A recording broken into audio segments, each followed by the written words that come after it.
tengo un mensajito para la próxima generación de niños. Buena suerte encontrando nombres de usuario. Sí, lo tenéis jodido.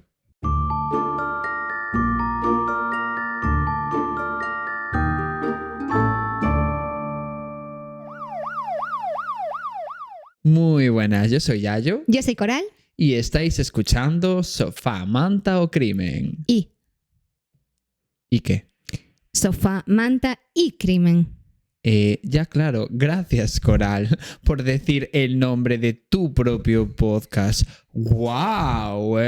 Si te sabes también tus propios apellidos ya me dejarías como súper impresionado. ¡Qué idiota! Que dijiste Sofá, Manta o Crimen. Coral, se dice Sofá, Manta y Crimen, no o Crimen. Deberías, yo creo, de saber esto a estas alturas, ¿eh? Pero si fuiste tú el que dijiste o Crimen. Coral, deberías de recapacitar un poquito, ¿no? Sobre las cosas que dices. No puede ser que sea siempre todo el mundo el que está equivocado y tú nunca, ¿eh? Tú siempre tienes la razón. Eso no puede ser tampoco, ¿eh? Bueno, yo flipo. No me puedo creer que fueras capaz de darle la vuelta a la situación de esta forma. ¿Te llevarías bien con mi ex? Sí que me llevaría. Siempre Sí. me haces lo mismo. Da igual lo que haga. Nada, eso no ocurre. Sí. Ocurre. ¿No tienes ningún mensajito que darle a nuestra audiencia? Sí, que nos sigan en Spotify, Bueno, en todas las plataformas. en todas las plataformas. Y que nos comenten un montón y que No. no nos recomienden casos por Instagram. Que nos lo recomienden por Instagram, por la cuenta oficial de Sofá, Manta y Crimen, porque tú tienes que hacer tu puto trabajo de vez en cuando. Asquerosa, es un punto número 1. Y punto número 2, que no comenten tanto como están comentando. Hay Nah, mucha es broma, gente es broma. chivándose. Hay mucha gente chivándose, a mí me parece absolutamente perfecto. De La que gente, no. Coral no me contestó, no sé Sí. qué. Y yo, perfecto. Y yo, pollo. Sí, así es. Y bueno, Basta. dicho esto, cuando quieras, es tu momento. Bueno, pues nos situamos en Columbia, Illinois. Que no Colombia. Exacto, Estados Unidos. Era la madrugada del También 5, conocido como... tiroteo escolar, O... disparos unidos. Muy bien. Bien. Era la madrugada del 5 de mayo de 2009 cuando la tranquilidad de una casa familiar se rompió para siempre. Así empieza Vale. esta historia ya fuertecita. Bueno, Pero vamos al principio. Chris Coleman nació el 20 de marzo de 1977 en una familia muy estricta de pastores evangélicos. Creció con sus padres, Ron y Connie, y sus 2 hermanos. Ron y Connie. ¿Sí? Suena como... A nombre de pija, me llamo Ron y Connie. O sea, entiendo que Uno Ron Ron y y Connie. otro Ya, Connie. pero... Sí. Como, yo soy Ron y Connie, encantada. Connie me quiere gustar. A mí y Connie. Y Connie también Como que mola. me parece icónico. Claro, sí, también está bien. Y en su casa es verdad que las normas eran súper rígidas. De hecho, Chris de adolescente, el primer día que se emborrachó, ojo a esto, se sintió tan culpable que llamó a su entrenador de baloncesto para contárselo. Guau. Claro. Y él, ay, ¿qué he hecho? ¿Qué he hecho? Bebí un par de cervezas. Sí, un poco así. Guau, un vodka negro con lima. Sí. Y al acabar el instituto se metió en la infantería de la Marina. Bueno, pues en mayo de 1997, mientras estaba en un entrenamiento en una base aérea de San Antonio, conoció a Seri Ann Weiss. Él tenía 20 años y ella 19. Y los dos estaban en el ejército y tenían una vida bastante parecida. Así que conectaron súper rápido. Vale. Empezaron a salir y a los 3 meses Seri se quedó embarazada. Y para Chris no había opción posible por la familia que tenía, tan tradicional. Ya, así tenía que aportar. No, Es verdad, es verdad. tenía que casarse. Así era como lo habían educado. Ah, A ver, vale. mejor eso que, oye, siendo una persona de mierda y diciéndole, pues no quiero que tengas el hijo, no sé qué, ahora abortas. En plan, como que la presionaran para abortar. Claro. Fua, ya. Claro, es pe- mucho más que feo. Es feo y feo. Ya, porque si no te quieres casar, Claro. pues a ver, sí, todo está mal, Todo a ver. mal, sí. todo mal. Bueno, el caso es que todo funcionó. Porque sí que es verdad que podrían haber escogido, ¿no?, el camino de dejar que decidiera ella, ¿no? Sí que es verdad que es un camino que no se suele escoger, ¿no? Sí. Pero está ahí, ¿eh? Sí. Existe. Podía ser. Pero bueno, todo no se puede tener en esta vida. Y todo funcionó y se convirtieron en un matrimonio sólido y con proyectos en común. Y aquí vino su primer hijo, Gareth, que nació en abril de 1998. Y 2 años después llegó Gavin. Bueno, pues se veía como la típica familia americana, pero ¿qué pasa? Que los padres de Chris nunca vieron con buenos ojos la relación, que esto no me tiene mucho sentido, porque al final, oye... Pues lo obligaste a casarte. Sí. En plan, no nos quiere venir bien esta relación, pero te vas a casar. Sí, y tampoco le veo sentido porque querían, pues entiendo que ellos eran tradicionales, querían una familia tradicional, pues se casaron, tuvieron 2 hijos, bueno, pues ya está. ¿Qué más Seguro que quieres? dejaban el pastel de carne a repasar en el alféizar de la ventana. Seguro, vamos. Pero ellos lo que les pasaba era que pensaban que Seri no estaba a la altura de su hijo. Y aunque de cara, como hacia afuera, fingían llevarse bien, pero en realidad no la aceptaban y no la querían. Ya. Además, insistían un montón en que se hiciera evangélica.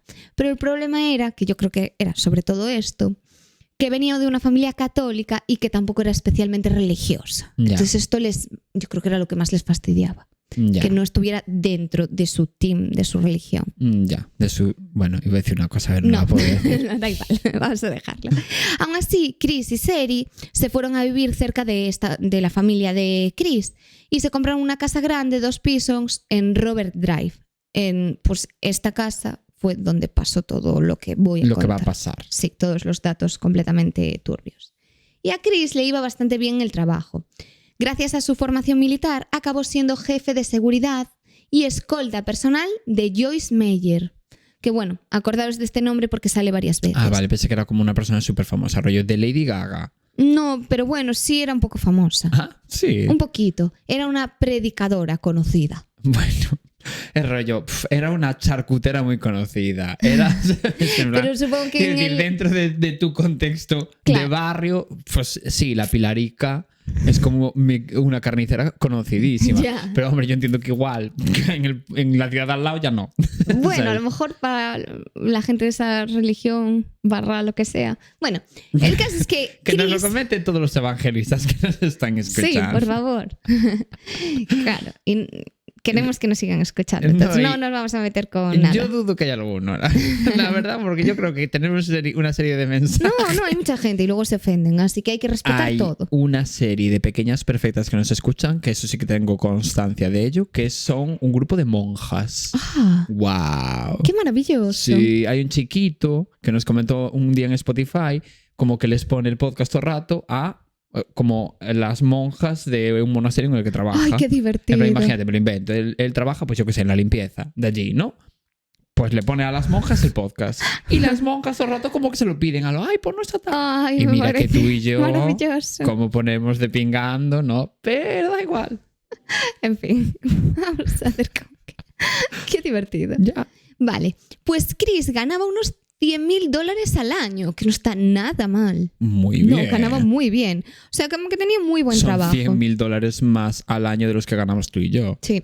Y era como de escolta personal de la tal Joyce esta. Vale. Y ella tenía su base en Missouri, entonces él viajaba bastante con ella por trabajo. Bueno, pues hasta aquí como la historia. El caso es que todo se rompió el 5 de mayo de 2009, porque Chris Coleman, que en ese momento tenía 32 años, volvió a casa después de su jornada de gimnasio.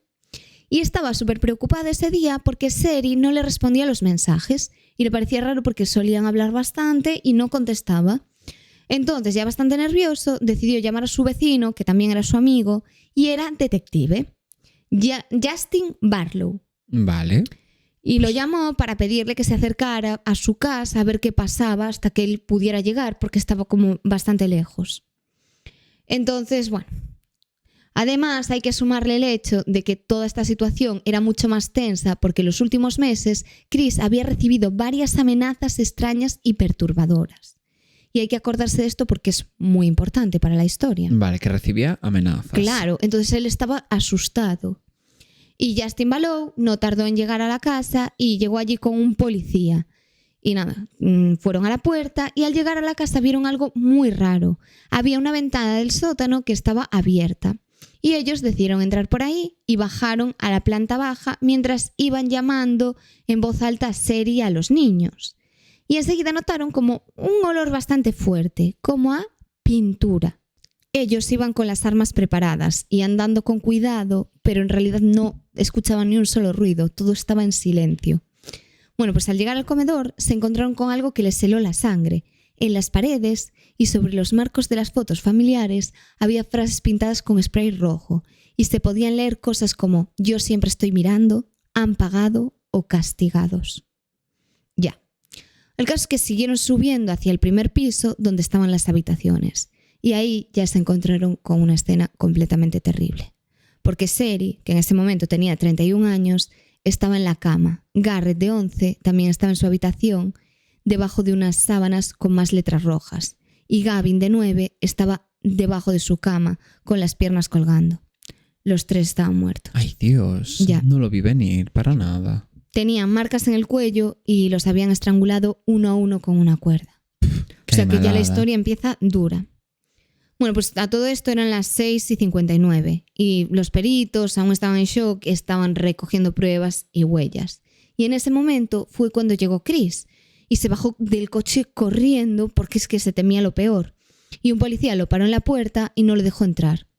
Entonces salió su amigo y le dio la noticia, que toda su familia había sido asesinada. O sea, tú imagínate cómo puede ser eso. Y dentro de su casa no quedaba nada más que una escena completamente horrible. Y Chris obviamente se vino abajo al momento, o sea, se cayó al suelo llorando, completamente en shock. Y al poco tiempo llegaron su padre Ron Coleman y su jefa Joyce, de la que te hablaba antes, por Ya, eso como la que famosa. sí, como que es una persona que aparece en la historia. Vale. Y entre los dos intentaron como calmarlo, tal como pudieron, porque estaba complicado, y lo sentaron en una ambulancia para que lo pudiesen atender de toda la horrible noticia que acaba de recibir. Y poco después lo llevaron a comisaría para que pudiese declarar. Bueno, pues en esa declaración, Chris contó que la noche anterior había estado con Sherry y que habían acostado a los niños y que luego ella se quedó dormida con él en la habitación. Y dijo que por la mañana se había ido temprano al gimnasio y que había intentado llamarla varias veces y contactar con ella sin éxito. Y que se asustó y por eso había llamado a su vecino y a su amigo para que fuera a ver qué pasaba porque estaba muy preocupado. O sea, su vecino y amigo, quiero decir. Que era el detective casualmente. Y ya el 9 de mayo se celebró el funeral de Sherry, de Gavin y de Garrett en el cementerio Evergreen, eso, de Chester, muy cerca donde vivían los padres de Chris. Vale, bueno, sí. Y nada, hasta ahora todo horrible. Heavy. Sí. He de decir, te pasaste. Sí, me pasé. Y es que es todo muy triste, porque hay una foto típica de la familia en la que se ve a Chris con sus hijos jugando en el jardín de la casa, como, pues eso, como una familia normal. Él, de hecho, tenía un buen trabajo, que era jefe de seguridad y escolta personal, y como que su vida era como una familia americana común. Pues lo que decías de la tarta de manzana, pues era así. Incluso vida. Alguien se atusaba el pelo de vez en cuando. Su mujer, sus hijos guapitos, ya. Su vida tranquila. Y ahora vamos a las amenazas para entender un poco mejor lo que pasó. Resulta que a mediados de noviembre de 2008, los ordenadores de Joyce Meyer, de su hijo y de Chris Coleman, les llegó un correo bastante inquietante. O sea, Joyce era la mujer esta que trabajaba para él, no era su mujer. Vale, pues este correo estaba enviado desde una cuenta tipo destroychris@gmail.com. Pero si ya no tiene ningún tipo de sentido. ¿Por qué? O sea, no sé. Destruir a Chris. Claro, porque iban en contra de él. Claro, pero quiero decir, tú quieres destruir a Chris y creas un correo que es destruir, en plan es como de cortos. Ya, pero en realidad era como que sepas que vamos a por ti. Ah, vale, o sea, como tipo amenaza. Claro. Vale. Y el mensaje estaba lleno de amenazas. Tu familia está acabada, dile a Joyce que deje de predicar o tu familia morirá, o los mataré mientras duermen. Claro, iban en contra de la evangelista esta. Vale, de Lady Gaga. Claro, entonces iban como en contra también de él, un poco pues porque era el escolta. Ya. Y Chris se mostró súper preocupado. Y en enero de 2009, después de recibir más amenazas en el buzón de su casa, porque claro, primero empezó por el correo, luego en su casa, aquí decidió llamar a su vecino Justin Ballow, que trabajaba en la policía de Columbia, y le pidió ayuda. Vale. El detective que lo había encontrado todo. Y Justin se movió rápido. Pusieron a patrullar la zona y también como que instalaron cámaras de seguridad alrededor de la casa. O sea, no hablamos de unas amenazas tontas, hablamos de algo muy turbio. ¿sabes? De que pusieron cámaras y todo. Y si alguien volvía a acercarse, lo iban a ver. Pero sí que es verdad que en los meses siguientes no apareció nadie ni las cámaras captaron nada raro. Entonces como que la cosa se había tranquilizado. Sin embargo, en abril llegó otro correo más. Y en Chris, abril, cerral incluso. también, en este mes que estamos. Grabando. Sí. ¿Cuándo se emitirá esto? Pues en breves, porque la verdad que hemos perdido un poco como el momento planificatorio. Sí, pero sí. bueno, No pasa nada. no pasa nada. Y Chris aquí volvió a avisar a la policía cuando llegó este nuevo correo diciendo que estaba muy, muy preocupado porque el mensaje era aún más directo. Es el último aviso. Tu peor pesadilla está a punto de suceder. No me has escuchado. Te avisé que dejaras de viajar y de llevar esa falsa vida religiosa para robar dinero a la gente. Niega a tu Dios públicamente. No más oportunidades. El tiempo se te acaba a ti y a tu familia. Como un fanático que iba en contra de todo, no sé quién era esta persona. Sí, una persona que quería llamar un poquito la atención. Sí, un poco sí. Pues menos de un mes después, estas amenazas se cumplieron tal cual, mientras dormían. Bueno, pues había pasado menos de un mes cuando estas amenazas se llegaron a cumplir. O sea, mientras dormían, toda la familia, menos Chris, que en ese momento no estaba en casa. Al principio, la policía centró la investigación en posibles enemigos de Joyce Meyer, de la evangelista esta. Pues te decía que el nombre era importante. Y encontraron algunos, pero sí que es verdad que todos tenían coartadas y no parecía que tuviesen nada que ver con el crimen. Entonces como que los fueron descartando. Y también descartaron un poco que fuera obra de algún fanático o un loco cualquiera. Tampoco las cámaras habían conseguido grabar nada, entonces como que no sabían muy bien por dónde ir. Ya, sí que no había como un hilo del que tirar. Claro. Y por otro lado, apareció algo muy importante. Chris estaba engañando a Sherry con una amiga de ella, Tara Lynch. Y a partir de ahí, la investigación dio un giro completo y empezó a centrarse en él. ¿De cuántos grados? De 180 grados. Muy bien. El caso es que había otro detalle que tampoco cuadraba nada. Y es que vais a flipar. Chris resulta que se deshizo de las cosas de sus hijos muy rápido, demasiado. O sea, no parecía que estaba pasando un duelo normal. A ver, que también podía ser... Suspicious. Pues cuando intentas deshacerte de todo porque no quieres Saber acordarte, nada más del tema. claro, y Sí, no a ver, prefieres no sufrir. Cada duelo es un mundo, eso también es verdad. Pero todo esto hizo que las sospechas estuvieran con él. Y sabemos también que de puertas para afuera, Sherry y Chris parecían la típica familia americana que intenta salir adelante. Pero de puertas para adentro, la relación tenía muchos más problemas de los que parecía. O sea, las cosas dentro de casa no estaban tan bien. Discutían un montón y entre los viajes constantes de Chris, porque él pasaba mucho tiempo fuera con todo este trabajo, y el dinero que gastaba Sherry y que él no era nada cariñoso ni con su mujer ni con los niños, pues como que generaba mucha tensión en el ambiente y muchas discusiones. De hecho, amigos cercanos decían que nunca le habían visto ser especialmente afectuoso con su familia. Nada de abrazos o muestras de cariño. Y muchos pensaban que simplemente era una persona más fría o reservada. Que vale, no puedes no ser cariñoso, pero no solo es ser cariñoso en dar abrazos o besos, es simplemente un comportamiento frío de cómo la trataba. Ya. No sé si me explico, que a lo mejor siento que es más un sentimiento que tenía hacia ella. Ya. Hacia él, como más un instinto. Y además, cuando se conocieron, él tenía 20 años y ella 19, lo que había dicho al principio, tenían como planes muy parecidos porque estaban en el ejército y todo eso, pero sí que es verdad que todo había sido muy rápido y que a ella se había quedado embarazada muy pronto, como que se habían obligados un poco a casarse. Un poco no 100% que la familia les dijo a la puta iglesia. Claro. Que eso fue heavy. Sí, y también él, que era como así muy tradicional. Entonces como que tampoco les había dado tiempo a conocerse y había sido todo muy rápido. Y Sherry y Tara se conocían desde hacía años. Tara con la mujer que engañaba, le engañaba a su marido, que es fuerte. Y desde que habían estudiado juntas en Tampa, en Florida. O sea, que eran amigas de siempre. Entiendo que él la conoció gracias a Sherry. Seguro. Que es fuerte. Eran muy, muy amigas. Y Chris, como la conocía bien, empezó a verla a escondidas aprovechando los viajes de trabajo. Y no tardaron en convertirse en amantes. Que Tara, ojo, No, ojo. no, Tara muy mal. Que Sí. jolín, es tu amiga. Tu es que es amiga. el código número 1 de Sí, las colegas. del Bro Code. Exactamente. Sí. Y Chris y Tara querían empezar una vida juntos, pero claro, primero Chris se tenía que divorciar de Sherry. Que es fuerte, es que, bueno, en fin, no digo nada. Y ahí estaba el problema, porque Chris había crecido en un entorno donde el divorcio estaba muy mal visto.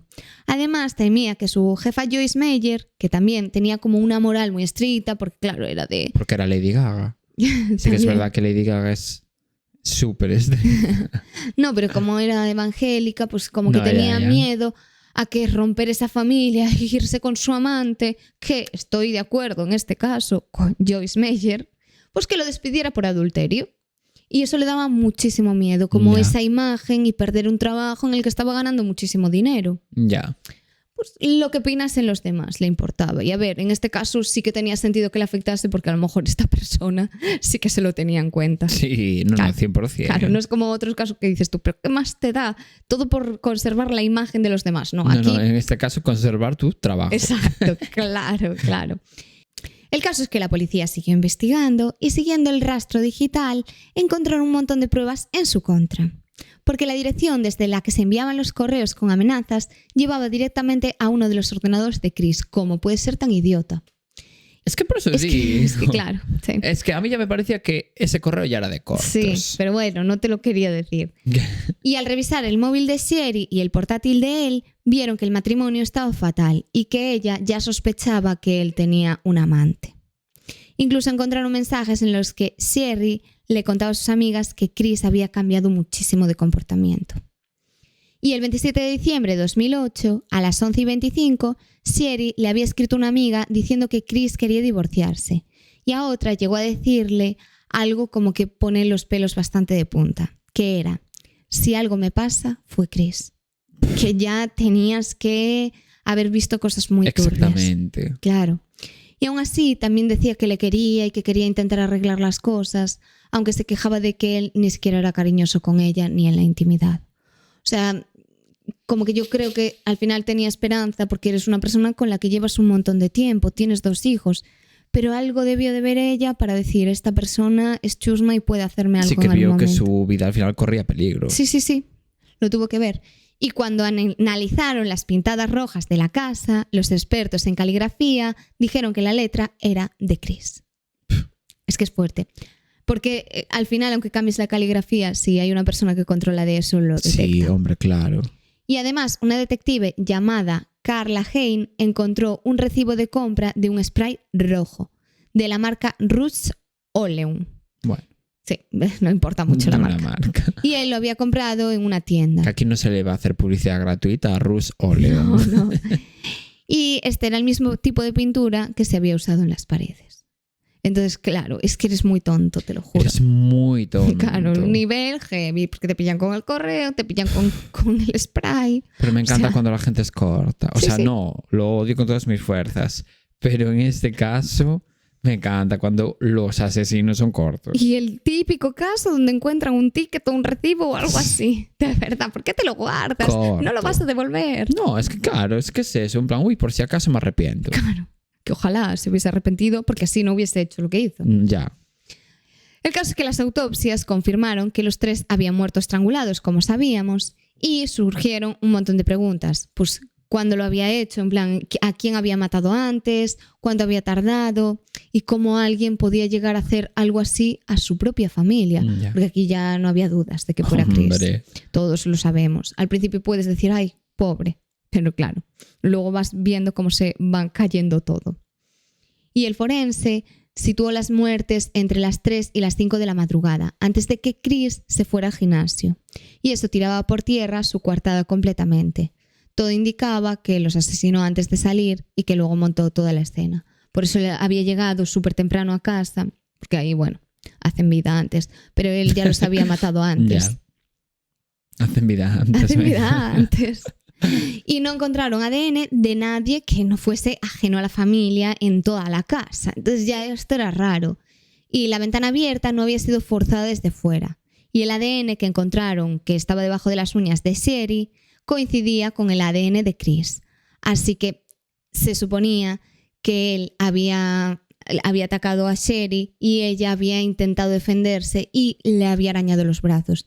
Que un detalle importante es que cuando él llegó tenía los brazos arañados. Por eso ya casi al momento la policía empezó a sospechar. A ver, sí, porque son heridas como tipo defensivas. Claro, pero es que eres muy idiota. Corto. Sí.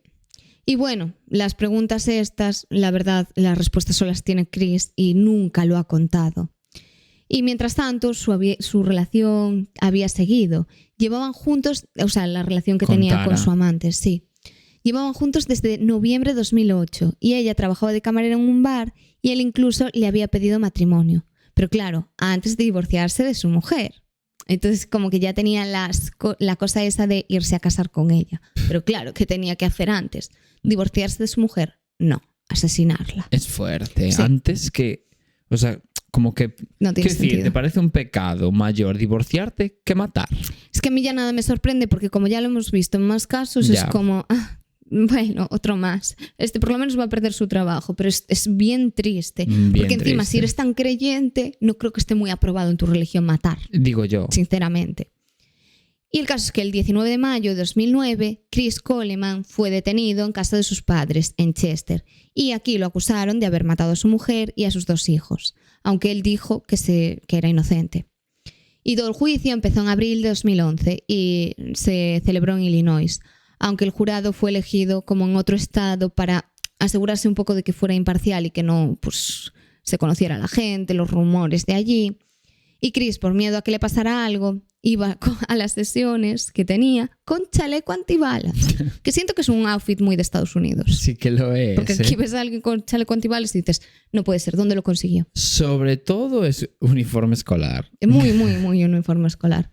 Y bueno, la verdad, aquí la acusación sí que es cierto que tenía algo de sentido común y lo tenían claro, que el motivo principal había sido quitarse de en medio a su familia para empezar de cero con su amante Tara Lynch, sin perder así tampoco su trabajo. Y todo lo de las amenazas y las pintadas era montaje. Estoy haciendo un esfuerzo tan grande, Coral, por cada vez que dices amante y hay un espacio de 1 milésima de segundo entre amante y la siguiente palabra y no decir bandido. Ay, Dios. Tanto esfuerzo Bueno. que yo espero que se valore. Ya lo has dicho. El caso es que en realidad había sido un montaje para despistar y salir impune de todo esto, como que era una coartada que había hecho desde hacía tiempo para decir, ay, alguien me está amenazando, fue esta persona. Ya. Y como que quitarse el marrón de encima. O sea, que imagínate cómo lo tenía que tener de premeditado, que hay que ser Chusma. bien... Tus hijos te los tienes que llevar por el medio. Pero yo creo que era como, no quiero ni hijos, ni familia, ni nada. Si no que... quiero saber nada de esta vida. Sí, sí, sí. No me pertenece. Exacto, sí. Como el caso este del hombre que mató a toda su familia, se fue, se cambió como la personalidad y hizo vida Ya, como y si se no hubiese convirtió en Hannah pasado. Montana. Sí, sí, sí. Y según la fiscalía, la mañana del 5 de mayo, cuando Chris había salido de su casa, su familia ya estaba muerta. Después se fue al sur del condado de San Luis y durante este trayecto llamó al móvil de Sherry. Y como ella obviamente estaba muerta, le dejó un mensaje de voz como para fingir que se estaba preocupando por ella y que ella no le contestaba. Y era como parte de su plan para crearse toda esta coartada. Y claro, después le volvió a mandar un mensaje y cuando volví a casa volvió a llamarla, como para quien contacto con ella y no me contesta. De hecho, se demostró que aunque él decía estar preocupado, cogió un camino de vuelta más largo de lo normal. Que esto también era, estás tan preocupado, pero vas por el camino Tardó largo. 1 hora y media en llegar. Claro. Y Ya. su jefa, Joyce Meyer, declaró en el juicio y dijo que no sabía nada de la relación de Chris, pero que si lo hubiese sabido, probablemente lo hubiera despedido. Hombre. Que él no se equivocaba. Y a ver, sí, pues me parece muy bien. Tú tienes un amante, pues debería de ser así. Hombre, despedir a los infieles. Me parece un buen castigo. Cuánto daño se ha hecho a ese pequeño corazoncito. Y Tara Lynch también tuvo que declarar. Ella como que se presentó en el juicio bastante arreglada y dijo que llevaban juntos desde noviembre de 2008, que Chris pensaba en dejar a su mujer y que incluso le había regalado un anillo de compromiso. Un anillo que llevaba puesto en ese momento. Y contó que se veían en viajes, como en Arizona o en Hawái, cuando él iba allí por trabajo. Que él tampoco le sobraba el dinero, entonces podía permitirse esta vida. Y empezaron a salir a la luz un montón de mensajes, fotos y vídeos súper íntimos entre ellos. Incluso uno en el que le decía: eres la única persona por la que he hecho esto. No puedo esperar a verte en Hawái. Te quiero, bebé. Qué lache. Chusma total. Y Tara también contó que le había dicho que iba a iniciar el proceso de divorcio entre el 4 y 5 de mayo. Y ella también es verdad que le presionaba mucho para que se separara porque quería casarse. Pero Chris, que esto lo dijo la acusación, tenía algo mucho más radical en mente: eliminarlos a todos para siempre. Y los fiscales dijeron que llevaba como 6 meses planeándolo todo, porque encontraron en su ordenador una nota que decía: 5 de noviembre de 2008, el día en que Tara cambió mi vida. En otro mensaje, entre ellos, aparecía incluso el nombre que querían ponerle a su hija: Zoe Lynn Coleman. Dios, pero tenían todo calculadísimo. Que tienes ya una vida hecha, que si quieres divorciarte, divórciate, pero tienes 2 hijos. Eres un payaso. Es que eres asqueroso. Exactamente 2 años después de los asesinatos, el jurado lo declaró culpable después de 15 horas deliberando y lo condenaron a cadena perpetua sin posibilidad de salir. Y la madre Sherry salió del juzgado destrozada, llorando y agarrada al brazo de su hijo, porque lo que habían escuchado era súper duro. Y en diciembre de 2012, los cuerpos de Sherry y los niños fueron trasladados como a otro cementerio para estar más cerca de la familia. Y Chris con esto se enfadó muchísimo e intentó impedirlo. O sea que es como... ¿Qué te molesta? Sí, pero el juez fue claro. Alguien condenado por matar a su familia no puede decidir sobre los restos de sus víctimas. Es que, a ver, es de sentido común. Cabe en la cabeza de Fuiste cualquiera. tú, ¿qué quieres? Payaso. Sí. Y en 2014, su hermano menor salió en su defensa diciendo que Chris no estaba bien mentalmente y pidió que lo declararan incapaz. Pero el tribunal como que no compró esto y en 2015 confirmó su condena de por vida. Y desde la cárcel, Chris siguió dando entrevistas e insistiendo en que es inocente.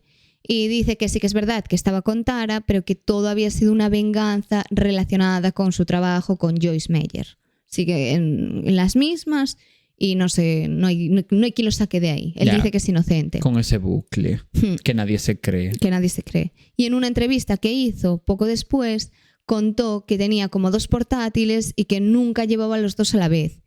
Y el que había sido usado para enviar estas amenazas era justo el que se dejaba en casa o en el trabajo, como intentando desviar la culpa, como que en ese momento no tenía el ordenador. Ya.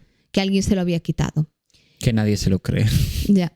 Y lo más sorprendente de esto, en realidad, es que sus padres siguen defendiendo que él es inocente. Sí. Sí. Y su padre, que es pastor, llegó a decir cosas bastante polémicas, como que Tara le daba a Chris lo que necesitaba. Y atención, que Qué si una asco. mujer no respeta... Claro que era pastor. Por supuesto que era pastor. Y que si una mujer no respeta a su marido, él acaba buscándolo fuera. Es que es asqueroso, ¿eh? Es asqueroso. Que te atrevas a decir eso aunque lo pienses. How dare La you. ha matado. Es que vamos a ver. La audacia. A ver, son sus padres, pero no todo vale. Y fue una forma como súper dura de justificar esto, en realidad. Y cuando le preguntaron directamente si estaba insinuando que Sherry había sido mala mujer, respondió algo así como que solo durante un periodo en el que dejó de cumplir su papel. Ah, vale. Unas ¿Y cuál es el declaraciones papel fuertes, que ¿eh? según tú tendría que haber cumplido? Pues tú eres una buena esposa. Ya, hacer la cocinita y cositas de esas. Tenerlo contento, que en realidad ella no lo engañó. O sea, que si nos ponemos a hablar de quién fue un buen marido o buena mujer...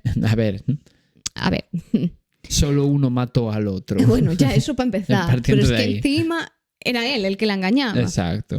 Y en marzo de 2019, sus abogados como que intentaron reabrir el caso y evitar, pues eso, que estuviera en la cárcel de por vida. Pero en julio de 2020, el juez dijo que no, que el caso no se abría más, que se acababa. Perfecto. Y hoy en día él sigue en la cárcel en Wisconsin y tiene más de 40 años y no vive la vida que habría imaginado en ese momento, ni disfruta de todo el dinero que tenía, que encima es tonto. Y al final lo más inquietante de todo esto es que detrás de una familia que parecía simplemente perfecta, de las fotos felices y de una vida que parecía de revista, había como algo súper oscuro. Y fue precisamente la persona que decía quererlos la que acabó con todos ellos. Qué fuerte, vaya caso. Yo es que nunca entenderé los casos de que quieres acabar con tu familia y hacer una nueva vida. Es que no lo entiendo. Y con todo lo que te cuesta crear todo lo que tienes. Claro, no, y que genuinamente tú puedes decir, Sí. Ya no siento lo mismo, lo que sea, quiero crear una nueva familia, whatever, ¿no? En plan, te puedes enamorar de la mejor amiga de tu mujer, eres un asqueroso, la mejor amiga de tu mujer también, Es asqueroso. pero genuinamente Sí. os podéis enamorar, lo que sea, vale, Ser muy bien. felices. Os dejáis, no sé qué, tu mujer te odiará a ti y a su mejor amiga, pero cada uno vivís su vida. Pero en serio la tienes que asesinar. Y aunque tengas miedo de perder tu trabajo, pues intenta como Piérdelo. ocultarlo y que no se entere la otra. Y si no, claro, piérdelo y haz tu vida. Algo tienes que arriesgar. Y por lo menos no arriesgas a estar en la cárcel toda tu vida. Digo, Ya está. me parece menor riesgo. Claro. Sinceramente. En fin. Es asqueroso. Bueno, pues ahora me toca a mí, por supuesto. Vale. Vamos allá con mi caso, porque volvemos a la tierra prometida del crimen, el país en el que solo te dejan entrar si tienes antecedentes penales y el país en el que solo puede ganar unas elecciones presidenciales si estás condenado por agresión sexual o tienes más de 80 años o ambas. O si eres rubio platino. O si tienes el pelo chetos. Es decir, disparos unidos. Más disparos que nunca. Podría yo incluso como ya mutarlo a misiles unidos. También Sí, puede sí, ser. sí, ya casi, casi. Y los dos coincidimos, ¿eh? Un poco sí. Y mi protagonista de hoy es una pequeña perfecta que se llama Angie Dodds, ¿no? Como bien podéis ver, evidentemente, en el título de este vídeo. Con perdón de toda nuestra audiencia invidente, que seguro que la hay. Quiero pensar que la hay. Ojalá. Aunque sea una unidad de persona. Hombre, yo creo que sí. Yo siento que sí. Y cuando digo que la protagonista de esta historia es Angie, no estoy mintiendo, pero tampoco estoy diciendo como exactamente toda la verdad. Porque hay una coprotagonista de esta historia que os va a parecer como la perfección, como así en mayúsculas, hecha persona. Ay, qué bien, porque estoy harta de chusma. Uf, no es una perfecta. Bien. Pero, o sea, un poco como el efecto contrario a cuando veis a Coral en la pantalla, ¿no? Pues es un poco como eso es lo que va a ocurrir cuando sepáis de esta persona. Pero bueno, ya iréis descubriendo quién es esta persona coprotagonista por vosotros mismos, porque yo no pienso deciros exactamente de a quién me refiero. Pero vais a descubrirlo vosotros porque vais a decir, increíble. Vale. Ya veréis. Ya lo descubriréis a medida que avance la historia. Pero no es Angie 2. A ver, Angie también lo es. Vale. Pero hay otra más.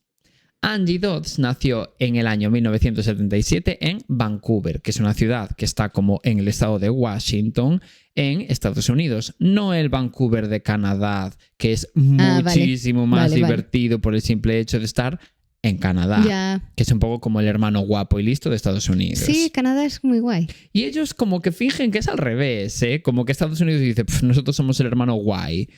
Sois el hermano tonto. Y tiene que ser guay, porque allí nació Avril Lavigne, y claro. Eso también es verdad. Nació ella allí. Eso ya lo gana para siempre. Cualquier cosa que pueda ocurrir en tu país, eso también es así. Sí. Pero bueno, en fin. Angie era la menor de 4 hermanos en donde todos eran chicos menos ella. Entonces como que los padres de Angie, bueno, pues como que estaban bastante living cuando ella nació, porque era rollo, por fin, tenemos una mujer en la familia y no todo hombres, ¿no? Ya, lo que no le pasó a tus padres. No le pasó, bueno, es nací yo de último, que me quedé a medio camino. También es verdad que, claro, ellos dijeron, buscamos la niña. Nací yo y dijeron, nos vale. Firmo. Es verdad. En fin, el caso es que los padres de Angie se llamaban Carol y Jack. Y acordaros de estos nombres porque son importantes para la historia, sobre todo uno de ellos. Angie pasó su infancia en la ciudad de Idaho Falls, que era, bueno, pues como una ciudad que había por allí, cerca de Vancouver, Washington, ¿no? Y era en donde vivía su familia básicamente. Y desde siempre fue una niña como muy poco apegada a seguir las normas. Quiero decir, tampoco es que, bueno, pues como que se portara mal ni nada así, de hecho todo lo contrario. Pero ella pasaba de seguir el camino que le marcaban sus padres, ¿sabes? Como que prefería hacer un poco lo que le saliera a ella del coño, ¿no? Claro, que tenía problemas con la autoridad. Sí, o sea, es como que su madre le decía, buah, deberías de estudiar enfermería. Ella decía, Pues no, Pues déjame a mí enfermería, descubrir no. lo que yo quiero Vale. hacer, que aún no lo sé. Sí, ¿Sabes? me parece muy bien. Una perfecta. Sí, sí. Y esto ya sabes que hay veces que los padres como que no lo llevan del todo bien. Así que Angie y su madre Carol discutían bastante porque Carol no apoyaba todas las decisiones de Angie. Carol, curiosamente, el nombre con el que, no sé, igual 5 comentarios a la semana se te llama a ti. Ya todo el mundo me confunde. Oye, le dices a Carol que no sé qué. Yo creo que no es tan fácil de confundir. A todo el mundo le pasa. Pero bueno, yo qué sé si yo también tengo, bueno, mi amiga Maitane, Mari Carmen, Maitines, bueno, ¿no? Pero Mari Carmen le pasa mucho. Pero Yo de hecho la tengo guardada en el móvil como Mari Carmen. Ah, genial. Yo tengo enviado correos en plan, hola, soy Coral, y responderme, hola, Carol. Sí, sí. Y yo, te lo acabo de escribir. No, nos tiene pasado en el Sí. podcast. Sí, sí. En plan, pues, Carol y tú, no sé qué. Pues Carol y yo, En puedo fin. ser las dos. En fin, ya digo. Como que ellas discutían todo el rato y Carol como que no siempre apoyaba las decisiones de su hija Angie. Pero bueno, sea como sea, por supuesto aquí no entran feas. No. Y Angie creció y terminó el instituto siendo una de las mejores alumnas. Por eso digo que en realidad ella, como guay, no. Pero simplemente pasaba de lo que le decían sus padres. Sí, sí. Que era De- rebelde. Rebeldita un poquito, ¿no? Rebeldita. Después se inscribió en la Universidad Estatal de Idaho y por el camino pues hizo todas las cosas de pequeña revoltosa que os podéis imaginar, ¿no? O sea, tuvo novio, bebió decenas de aguas con misterio con sus amigas mientras sonaba Bad Gyal de fondo. Te quiero decir, una vida pues de adolescente promedio perfecta. Vale. Pero a los 18 años, Angie, aparte de inscribirse en la universidad, consiguió un trabajo que le permitía estudiar y a la vez cobrar como el suficiente dinero para irse de casa de sus padres. Así que le dijo a su madre, Carol, que bueno, pues como que se iba a ir de casa, ¿no? Porque ella pasaba de no ser independiente. 18 años, ¿eh? ¿Ya? ¡Guau! Wow. Esto a Carol no le quiso venir nada bien, la verdad, así que le montó un pollo tremendo a Angie por querer irse de casa siendo tan pequeñita. Tan Entendí. Porque claro, recordemos, ya digo que solo tenía 18 años, pero a Angie le daba como muchísimo igual lo que pudiese opinar su madre, ¿no? Sobre nada de lo que ella pudiera hacer. Porque ella acababa de dejarlo con su novio y sentía que tenía como que aprender a arreglársela sola sin ningún humano de por medio. Ay, en pobriña. general. La entiendo. En plan, dijo, mira, se acabó. Sí. Voy a cambiar mi vida. Ahora estoy sola ante el peligro. Sí. Pues Quiso me quiero enfrentar yo. aprender, claro. Y Te lo sí, compro. sí, es bonito. Así que nada, se fue de casa. Esto ocurrió más o menos hacia finales del mes de mayo del año 1996, allí en Idaho Falls. Vale. Vale, pues Angie y su madre Carol estuvieron con la tontería como 3 semanas sin hablarse por esta discusión que les generó el hecho de que ella se fuera de casa, ¿no? Vale. Bueno, problemas de madre e hija. Sí. Pero cuando habían pasado 20 días, Carol llamó a su hija Angie y le pidió que viniera hasta casa como para hablar las cosas porque no le gustaba estar así con su hija. Vale. Normal. Sí. De esta forma, el 12 de junio de 1996, Angie fue a su casa, bueno, como a casa de su madre, por la tarde. Y arreglaron sus problemas, como que hablaron ese día y todo guay, ¿no? Muy bien. La comunicación es la clave. Siempre. De hecho, pasaron toda la tarde abrazadas, viendo como la televisión, Ay. allí juntitas en el sofá, ¿no? Pobres. Y cuando se hizo de noche, Angie se fue de casa de sus padres, se subió a su coche y se fue a dormir como a su recién estrenado pisito de persona independiente, que acaba de mudarse hacía nada, un mes. Vale. Vale, pues al día siguiente, o sea, el 13 de junio, Angie tenía que ir a trabajar. Por desgracia. Pobre desgraciada, claro, tenía que ir a trabajar. Ya. Duro. Ya. Duro. Pero pasó una cosa. Y es que no apareció. Ay, no. No Es que apareció en el cuando trabajo. cuentas que tiene que ir a trabajar, ya suena mal. Suena muy mal. Pero bueno, quiero decir Doblemente mal. Claro, pero quiero decir en los casos. Pero Sí, sí, sí, sí. en la vida real también. En la vida real, Ay, no, mucho peor incluso. no me quiero imaginar nada. Bueno, ya digo, no apareció en el trabajo. Y esto era rarísimo en Angie, porque como ya os podéis imaginar por las cosas que os conté sobre ella, en realidad Angie era una chica súper responsable. Ya. Y era de las típicas personas que ya no es que fueran puntuales, es que incluso llegaban antes de tiempo. En En plan de que ya te pasa. Sí, no nos pasa. No nos pasa. Y dejas quedar mal como a la gente. Ya. De, llegas tarde. Sí. No, llegaste tú antes de la hora a la que habíamos es quedado. verdad. ¿No? Pues ese tipo de gente era, ¿no?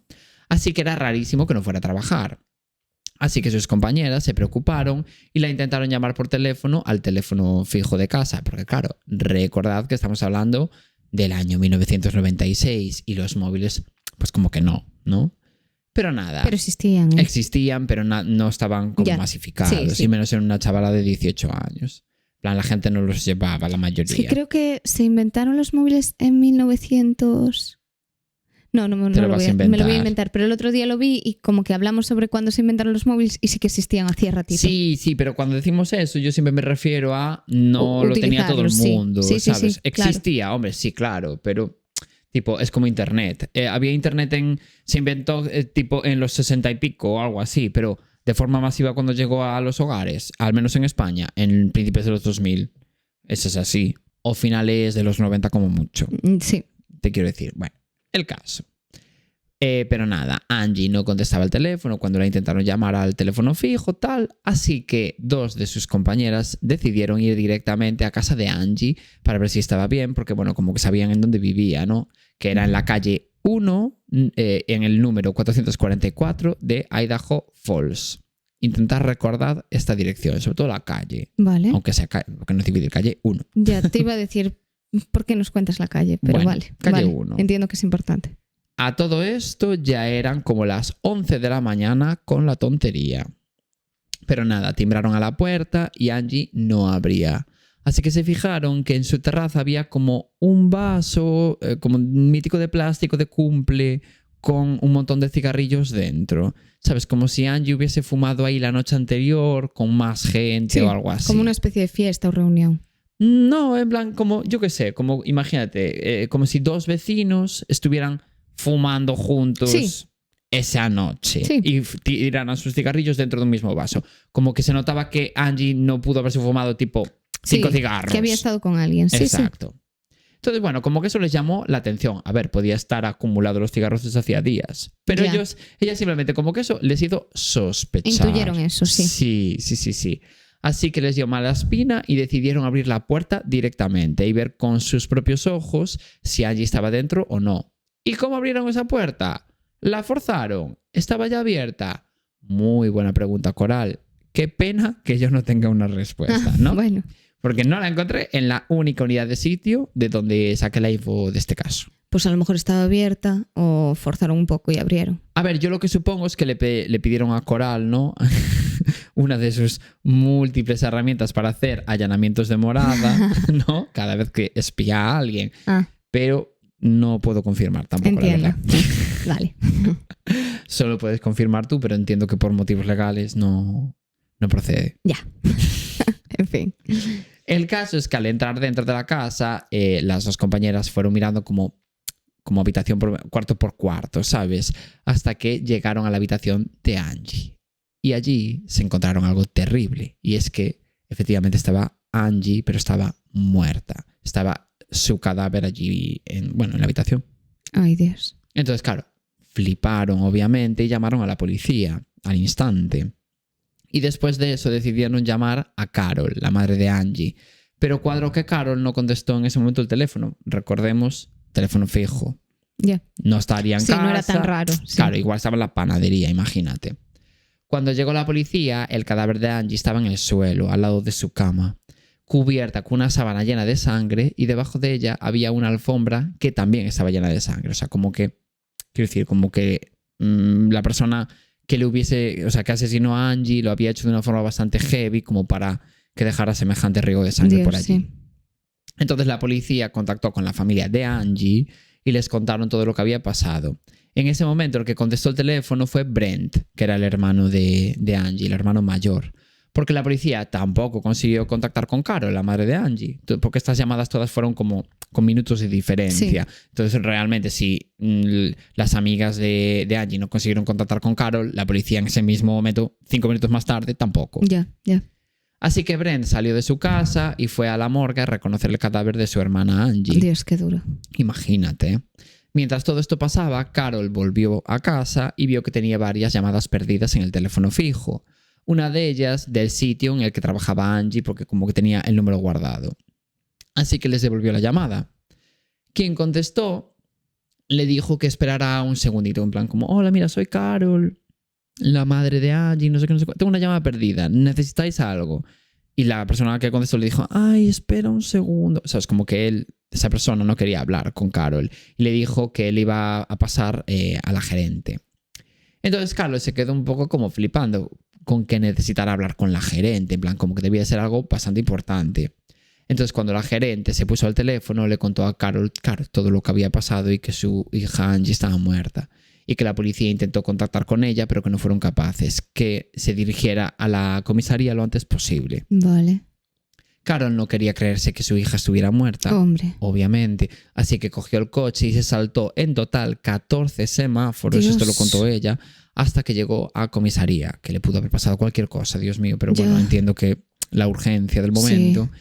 Y en cuanto llegó allí, claro, pues entró dentro de la comisaría y ya vio a su hijo Brent llorando desconsoladamente y Carol ya supo que efectivamente era cierto que su hija Angie estaba muerta. Madre mía. Y bueno, tras varios exámenes que los forenses le hicieron a Angie, llegaron a la conclusión de que Angie había sido violada primero y asesinada después con un cuchillo que le clavaron 14 veces Madre a lo largo mía. del cuerpo. Sobre todo en la garganta, que tenía como un corte muy, muy, muy profundo que iba de lado a lado. Por eso tenía, bueno, toda... Tanta sangre. Claro, exactamente. Ay, Dios. Y no solo eso, el asesino había dejado una muestra de ADN clarísima en la escena del crimen, porque había eyaculado encima del abdomen de Angie. Así que su semen estaba como por allí repartido. Pero claro, pensad que estamos hablando del año 1996 y como diría Coral, el ADN aún no había sido inventado. Bueno, lo dije una vez y bien se entiende lo que quería decir. Que a ver, en verdad sí que ya había tecnología de reconocimiento de ADN, pero no tan avanzada como hoy en día, obviamente, ¿no? Ya. Además, Angie tenía heridas defensivas, lo cual indicaba que se había resistido y que tenía muestras de su asesino entre las uñas y bueno, como por todo su cuerpo en general. Había muchísimas pruebas de ADN del propio asesino. Ya, de haber luchado hasta el final. Exacto. Dios. Además, no solo había muestras de ADN del asesino en el cuerpo de Angie, sino que también lo había en la sábana, la alfombra. Te quiero decir, por todas partes. Pocas veces un asesino dejó tantísimo rastro, en plan como que se notaba que no había tenido ningún tipo de cuidado. Vale. Así que nada, la policía se puso a interrogar a todas las personas que tuvieran algo que ver en general en la vida de Angie, aunque fuera remotamente. Y a todos los que entrevistaban les pedían una muestra de sangre para poder comparar el ADN del asesino. En total, recolectaron más de 100 muestras, pero ninguna coincidía con las muestras halladas en la escena del crimen. La policía empezó como un poco a impacientarse, porque no sabían muy bien por dónde tirar, y la familia de Angie también, porque pasaba el tiempo y con la tontería, bueno, pues nada avanzaba en la investigación. Y es entonces cuando surge el nombre de las ratas del río. Ay, no entiendo nada. ¿Qué es esta gente? Bueno, Ya. básicamente eran un grupo de chavales de allí de Idaho Falls que eran conocidos por todos por ser como pues el típico grupo de chicos, de familias desestructuradas que se pasaban el día como juntos en la calle, que abandonaron los estudios, estaban sin trabajo y se pasaban el día entero fumando porros. Ay, por eso les llamaban las ratas. Las ratas del Está río. feo. Y les llamaban así porque siempre estaban en el río. Está O sea, feo. como en una movida, tipo, yo que sé, como un paseo que había allí Sí. al lado del río. Pero no puede ser más despectivo. Totalmente. Estaban siempre allí fumando y Lo bebiendo. que decías antes de los motes. Sí, totalmente.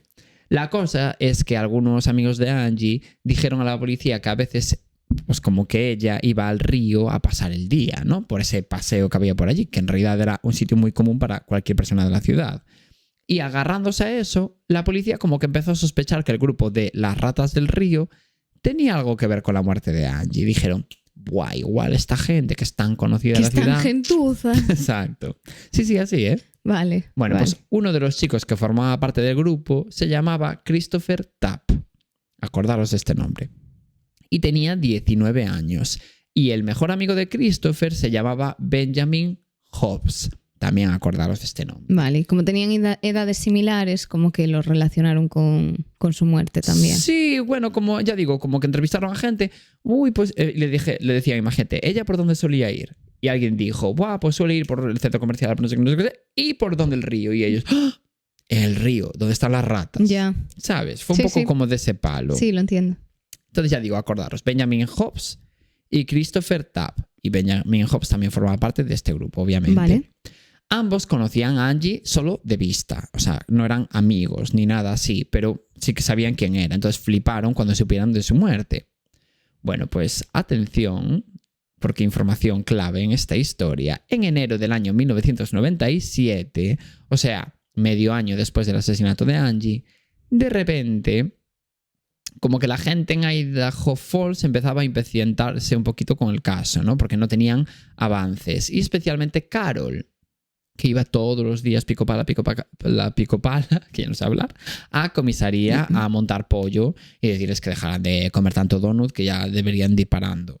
Sí que es verdad que... Y de hecho le llamaban la señora de la puerta de atrás, porque siempre estaba como por la puerta de atrás de la comisaría. Para sorprenderlos. Sí. En vez de entrar por la puerta de adelante, entraba por la de atrás como para ver que estaban trabajando. Ah, y ella, otra vez comiendo donuts. Efectivamente, así fue. Es que la policía... Pero veis como Carol es bastante perfecta. Sí, sí. Era la otra perfecta consejería que había en esta historia. Pues al principio sospeché de Carol. Bueno, pues ya os adelanto que de Carol podéis estar tranquilos. Vale.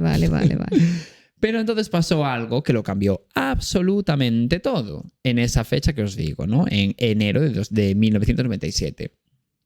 Benjamin Hobbs, uno de los chiquitos que os decía que formaba parte de las ratas del río y que os mencioné antes, fue arrestado por, atención, haber violado a una chica amenazándola con un cuchillo. Uy, sí que era la rata de alcantarilla. Lo era. Sí que era. Yo os quise engañar para que no sospecharais de ellos.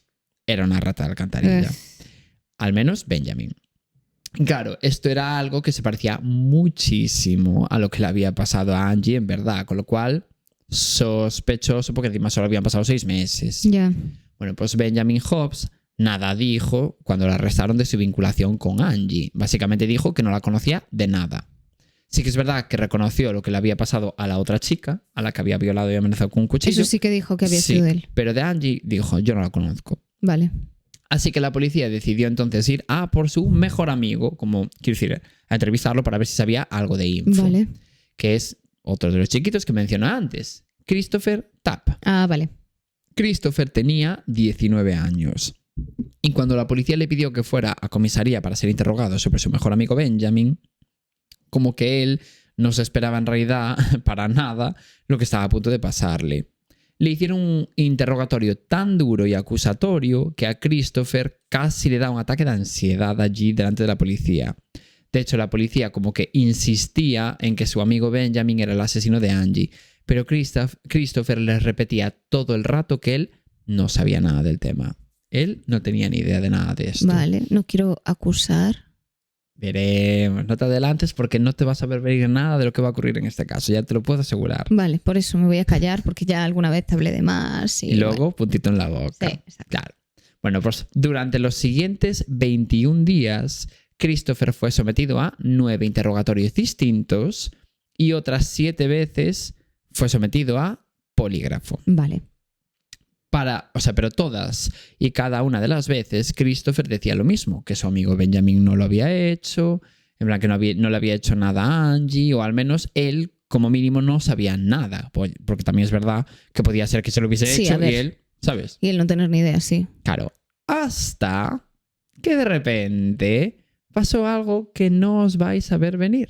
¿Qué? No entiendo. Uno de los policías decidió cambiar de estrategia. Fue súper inteligente. ¿Fue trabajador? Sí, wow. Uno de los agentes. Le dijo a Christopher que no había pasado el último polígrafo que le habían hecho, que salió que mentía. Y no era verdad. Sí, había salido que era todo correcto. Fue muy listo. Fue muy listo. Y claro, cuando Christopher escuchó esto, se vino abajo y no pudo hacer otra cosa que confesar el crimen de Angie. Dios. Además, la policía le ofreció un pacto. Le darían inmunidad y no iría a la cárcel si contaba todo lo que sabía y todo lo que le había hecho a Angie. Entonces Christopher les contó con lágrimas en los ojos que su amigo Benjamin Hobbs efectivamente era el asesino de Angie y que la había violado antes de asesinarla. Qué asco. Pregunta tras pregunta fue como confesando todo lo que la policía le iba preguntando. Pero a la policía le parecía sospechoso que, claro, que Christopher supiera todo esto sobre su amigo y él no participara de ninguna manera. A ver, era raro. Así que, amenazándole, consiguieron sonsacarle que él también estaba con Benjamin esa noche. Dios mío. Cuando Angie murió asesinada. O sea, básicamente, él también había participado en el asesinato y por eso sabía toda esta información. Pobre chica, de verdad. Pero ¿sabes qué pasa, Coral? Que hay un problema. Y es que todo esto que te estoy contando es una absoluta falacia. Me explico. No entiendo nada. No entiendo nada de nada. Ni Christopher había participado en el asesinato de Angie, ni Benjamin había asesinado y violado a Angie. No entiendo Ya nada. os lo puedo adelantar ahora en este momento de la historia. Ahora sí que estoy perdida. Ni Christopher además sabía absolutamente nada sobre este caso. Ninguno de los dos tenían nada que ver. Pero no entiendo. ¡Socorro! Piano. No entiendo. Pero en los interrogatorios la policía amenazó tanto a Christopher, o sea, tantísimo, y lo manipularon tanto, siendo además un chaval de 19 años, que al final le provocaron tal ataque de pánico que confesaba cualquier cosa que le decían. ¿Fuiste tú quien mató a Angie?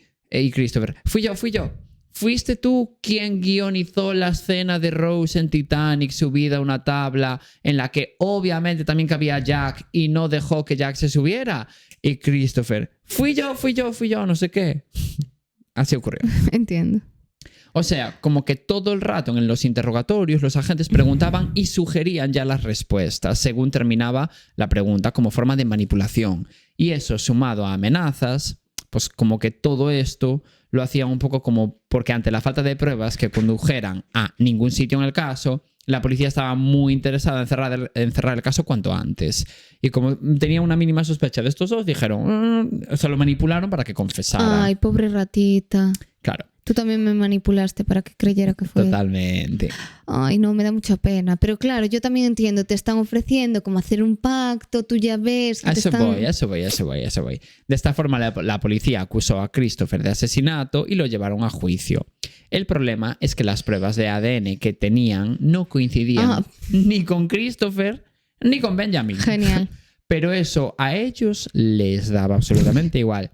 Como que crearon una teoría en la que la noche del asesinato de Angie había 3 personas que serían Christopher, Benjamin y un tercer hombre desconocido que nadie sabe quién es. Bueno, ya, pero... Esto puede parecer como disparatado, ¿no? Sí.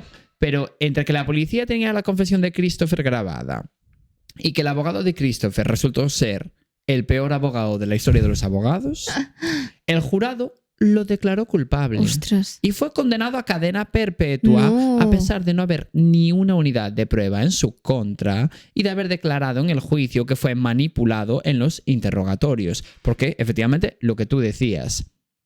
O sea, de hecho, en los interrogatorios dio 6 versiones distintas de la misma historia. Y en el juicio solo tuvieron en cuenta la que más les interesó, que era en la que confesaba los crímenes. Y ya digo, lo que tú decías, claro, le dijeron, te ofrecemos un pacto. O sea, estuvieron 9 veces interrogándolo, presionándole, amenazándole con palizas y con meterlo en la cárcel si no confesaba y no sé qué. Y le dijeron, te ofrecemos un pacto, inmunidad y no irás a la cárcel si confiesas que tu amigo Benjamin fue el que mató a Angie. Y él, bueno, venga, vale, sí. Y luego, después de eso, lo acabaron manipulando de forma que al final también confesó que él había sido también ofreciéndole otra inmunidad para no ir a la cárcel y no sé qué. Y luego llegó un punto en el que él había confesado tantas cosas que la policía le dijo, hacemos una cosa, si no sigues contando toda la historia, va a haber pena de muerte, hacia ti vas a morir. Dios. Entonces, si nos sigues confesando todo, lo conmutamos por cadena perpetua. Y él, ante la posibilidad de que lo mataran, dijo, vale, sí. O sea, esa fue la manera que tuvieron de manipularlo. Qué y por eso horror. él, porque puedes decir, Dios, es que no tiene sentido que lo confesara cosas que no había hecho. Pues que fue muy poco a poco, fue de esta forma. Fue primero inmunidad, luego ya palizas, luego ya que si pena de muerte, luego, bueno, te lo conmutamos a cadena perpetua, ¿sabes? Pero mira cómo no fueron a su amigo, que también era un violador ese. Exactamente. Pero fueron a por el que era más débil. Pero el otro pasó de la cara de la policía. Claro, Él dijo, no, claro. no, yo no tengo nada que ver. Claro, pero Y sabían como a no tenían quién. pruebas, pues al otro no le pudieron hacer nada. Claro, y tú sabes que todas las sospechas están hacia ti, que no hay ni la mínima duda hacia ti. Entonces es que también te ves un poco atrapado. Exactamente. Bueno, pues incluso en el juicio llevaron a una chica del instituto de Angie que declaró haber escuchado a Christopher hablar del asesinato de Angie en una fiesta. Y muchísimos años después, te hablo de más de 20 años después, esa misma chica reconoció que declaró eso en el juicio presionada por la policía, Dios. pero que en realidad no estaba segura de haber escuchado bien la conversación y que en verdad creía que lo que escuchó es simplemente a Christopher hablando del caso de Angie, como todo el mundo. Como, ¡buah! ¿Te enteraste de que Angie murió?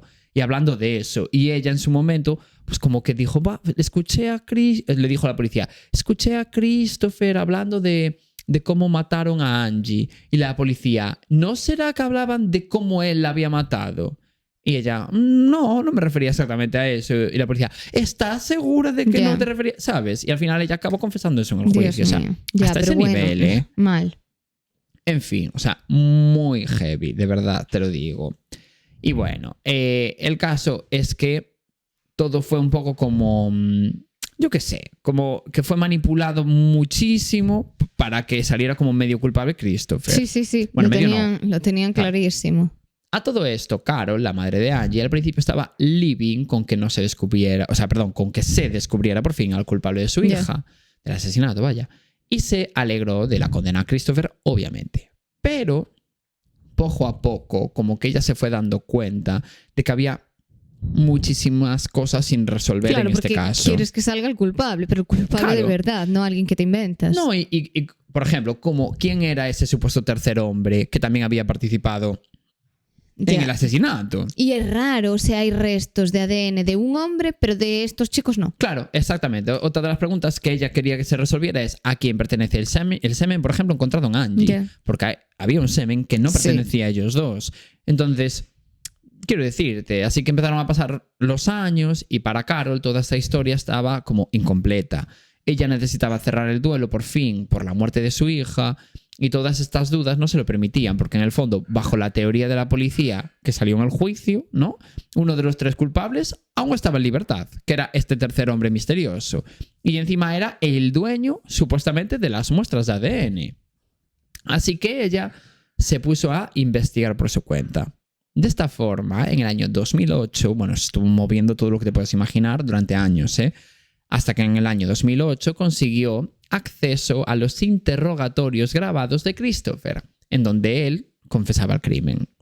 Y en cuanto vio esos vídeos se dio cuenta de que Christopher en realidad no tenía ni idea de nada de lo que le había ocurrido a Angie. Dios. Y la policía solo lo había como dirigido todo el rato a contestar lo que ellos querían. Ya. Cualquiera que viera las imágenes en vídeo se daría cuenta de eso. Y no solo eso, también consiguió que el ADN del asesino fuera como incluido en una base de datos pública a nivel nacional en el año 2009, aunque, bueno, como que no dio ninguna coincidencia con ninguna muestra que hubiese en ese momento metida en la base de datos. Después de eso contactó con un experto, porque bueno, a todo esto diréis, ¿y cómo no hicieron eso en el año 96? Pues porque no había tal base de datos. ¿Sabes? En cuanto la hubo, ella se movió para que metieran la muestra de ADN en la base de datos. Vale. Y que hicieran como, porque al final solo estaban como cotejando con gente del estado, pero no de todo el país de Estados Unidos. ¿Entiendes lo que quiero decir? Sí. Bueno, pues después de eso, Carol contactó con un experto en ADN de Idaho.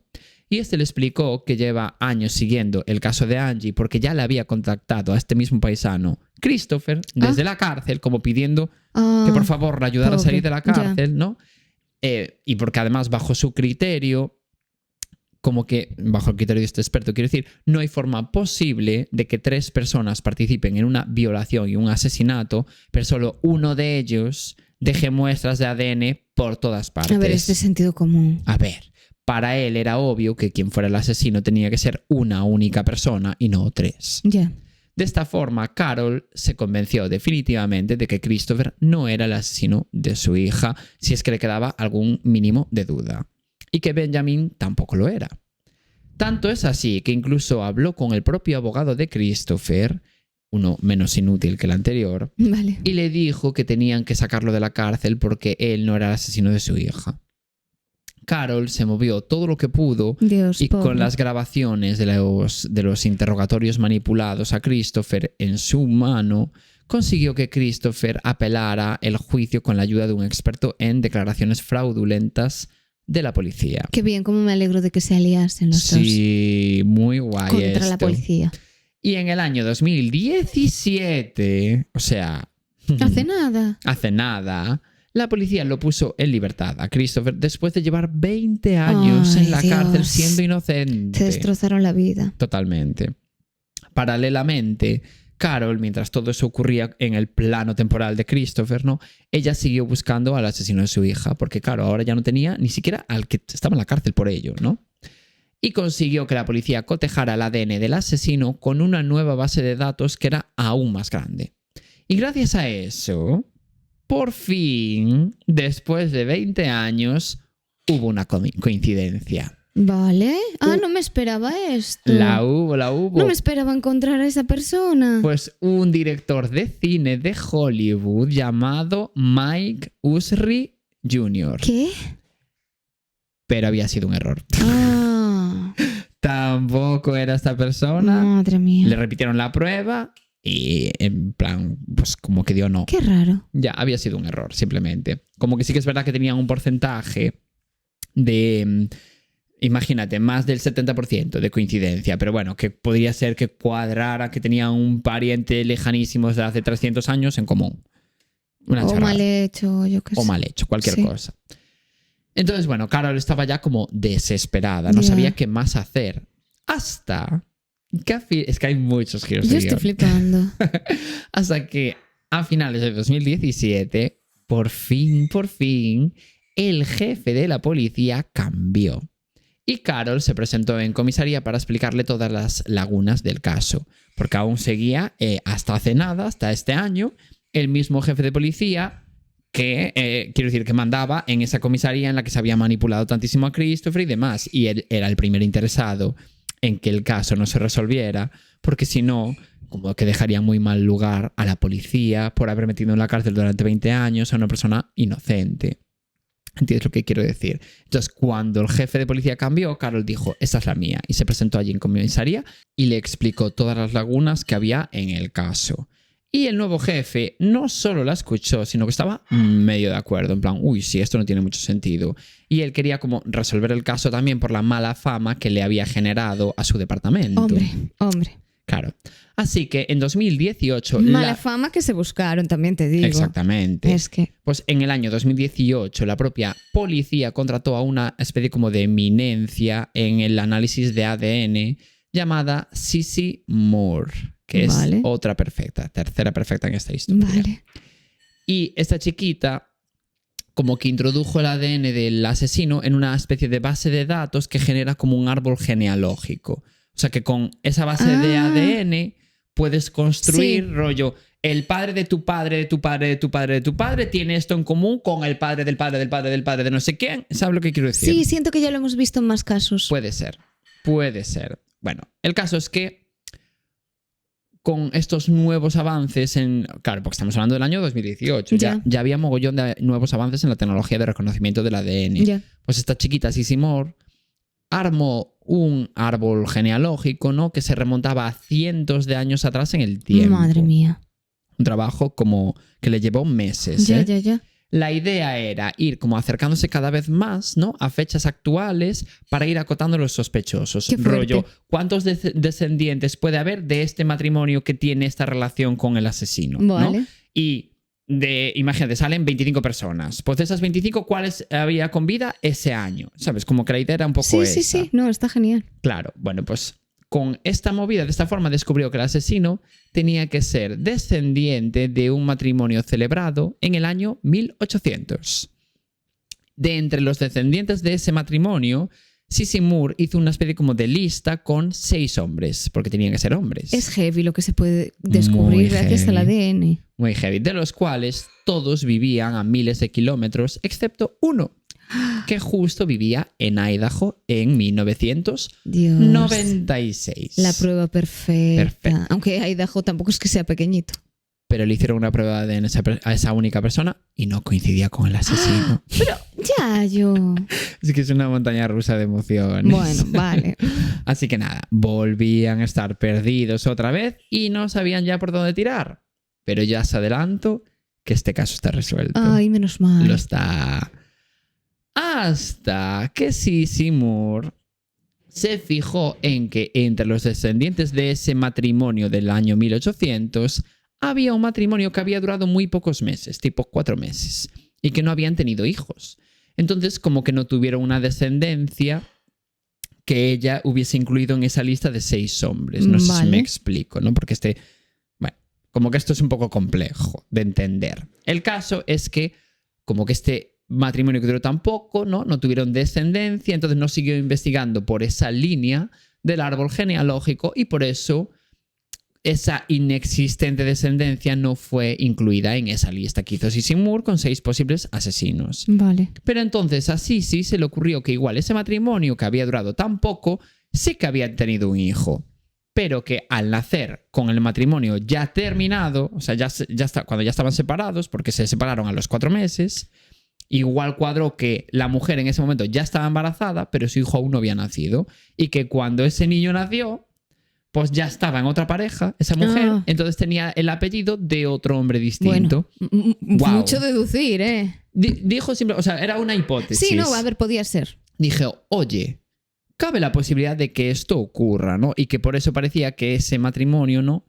No habían tenido hijos, pero en realidad sí. ¿Ya? No sé si me explico. Sí. Así que así sí, bueno, como que se puso a investigar y descubrió que efectivamente, o sea, porque fue una biblioteca, unos hospitales, no sé qué, a ver las partes de nacimiento, de esa fecha, bla, bla, bla, ¿no? Dios. Y descubrió que efectivamente esa mujer del matrimonio, que duró pocos meses, había tenido un hijo justo después de divorciarse.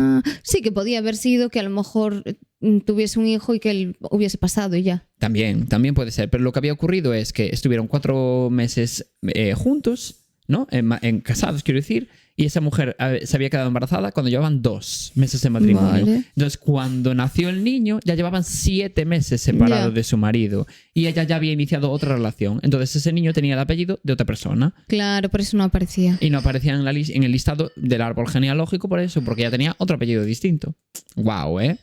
Muy fuerte. Entonces, bueno, el caso es que, casualidades de la vida, ese hijo que a día de hoy tenía, a día de hoy quiero decir, en el año 2019 que ocurrió todo esto, ¿no? Era un adulto de 53 años. Y claro, niño divorciado traumado. Es broma, no lo voy a decir yo, ¿no? Vale. Efectivamente. Vale.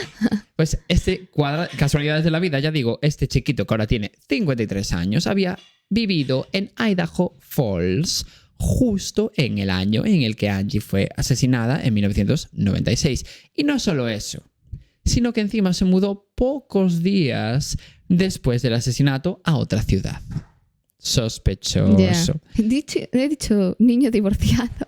Bueno, ya, pero se te entendió. Se me entendió. No es la primera vez que dices niño divorciado en este podcast, en un escenario exactamente idéntico a este. Ya se le va a conocer como niño divorciado a partir de ahora. Ya, me van a comentar y me van a poner pingando. Ya digo, no sería la primera vez que dices literalmente el mismo concepto inexistente. Bueno, Encima metiéndome con niños divorciados. sin ser tú nada de eso. Este chico en cuestión, que de chico ya no tiene nada, No. Bueno, sí. tiene 53 años. Bueno. Podemos afirmar que no es chico. Bueno. Es Jovenzuelo. Jovenzuelo. Sí. Se llamaba Brian Lee Drips. Que no brillan. Que no Brian. No sabemos aún. A ver si Brian.